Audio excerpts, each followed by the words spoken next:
মানুষ বা প্রতিষ্ঠান চেনার জন্য যুক্তি এবং পর্যবেক্ষণ লাগানো অত্যন্ত জরুরি। মানুষ মুখে অনেক বড় বড় প্রতিশ্রুতি দিতে পারে, কিন্তু তাদের অতীত রেকর্ড বা বর্তমান আচরণ লক্ষ্য করুন। বারবার কথা দিয়ে কথা না রাখা হলো বড় লাল সংকেত। কাউকে দ্রুত বিশ্বাস করবেন না। সময়ের সাথে সাথে মানুষের আসল রূপ বেরিয়ে আসে।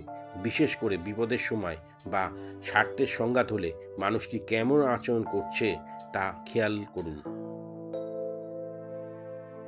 যে মানুষটি ছোট কোনো বিষয়ে মিথ্যা কথা বলে বা অন্যদের সাথে খারাপ ব্যবহার করে, সে আপনার সাথেও একদিন একই কাজ করবে। প্রতিষ্ঠানের ক্ষেত্রে তাদের শর্তাবলী, টার্মস অ্যান্ড কন্ডিশন এবং সাধারণ মানুষের রিভিউ যাচাই করুন। মানুষ বা প্রতিষ্ঠানকে অতি মানবিক ভাবা বন্ধ করুন। মনে রাখবেন, সবার সীমাবদ্ধতা এবং স্বার্থ থাকে। আবেগের বশবর্তী হয়ে বড় কোনো সিদ্ধান্ত নেবেন না, যেমন আর্থিক লেনদেন। অনেক সময় আমাদের মন আগের থেকে সংকেত দেয় যে কিছু একটা ভুল হচ্ছে। যদি কাউকে নিয়ে আপনার মনে খটকা লাগে, তবে সেই সন্দেহে অবহেলা করবেন না।